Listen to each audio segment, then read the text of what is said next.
Music by Manoj अलवेला। आगे माई हमार रंजू दीदी हथिन गारी बाबा न के जन्म जी आज सुनल ही खराट पंचायत में बाड़ी न के नाम जी आज बाड़ी न के नाम जी गारी बाबा न के सनम जी आज फिर से बनई है चाचा सुधीर भैया के मुखिया जी आज सुनल ही नाबादा प्रखंड में बाड़ी न के नाम जी आज।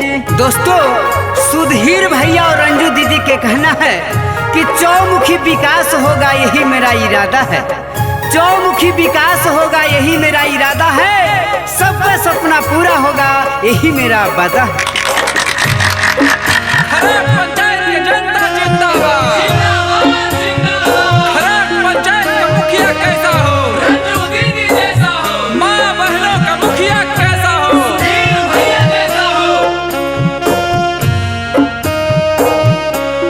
आगे माई दिलावा के साफ होथिन मानमा के सच्चा जी आज सब उम्मीदवारवा में रंजू दीदी अच्छा जी आज रंजू दीदी अच्छा जी सुधीर भैया सच्चा जी आज फिर से बनई है चाची रंजू दीदी के मुखिया जी आज सुनल ही खराट पंचायत में बाड़ी न के नाम जी आज।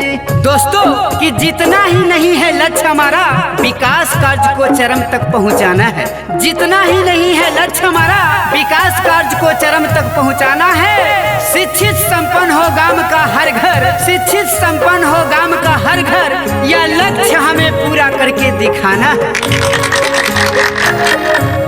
आगे महिमा जादूरा किसान भैया दी सब धया नवाजी आज इंदराया बास दिल थुन बिरध पे नवाजी आज बिरध पे नवाजी आज पाक के माजी आज फिर से बनई है चाची सुधीर भैया के मुखिया जी आज सुनल ही खराट पंचायत में बाड़ी न के कमावा जी आज। दोस्तों, न पड़ना है चक्कर में, न पड़ेंगे घन चक्कर में, न पड़ना है चक्कर में, न पड़ेंगे घन चक्कर में। मुखिया तो सुधीर भैया को ही बनाएंगे क्योंकि कोई नहीं है टक्कर में। छात्र नौजवानों का मुखिया कैसा हो, रंजू दीदी जैसा हो, खेत मजदूर किसानों का मुखिया कैसा हो, भैया जैसा हो, रंजू दीदी जिंदाबाद, रंजू दीदी मत घबराना।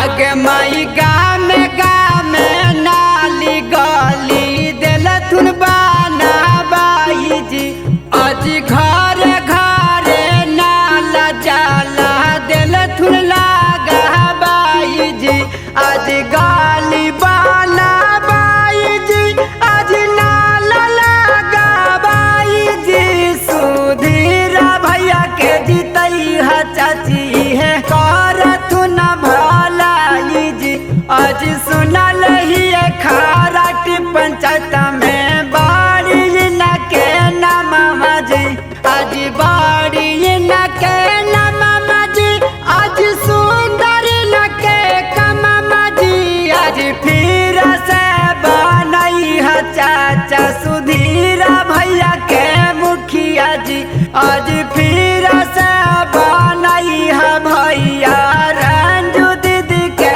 मुखिया जी आज सुनल ही खराट पंचायत में बाड़ी न के नाम जी आज। रिकॉर्डिंग बाय मनोरंजन स्टूडियो।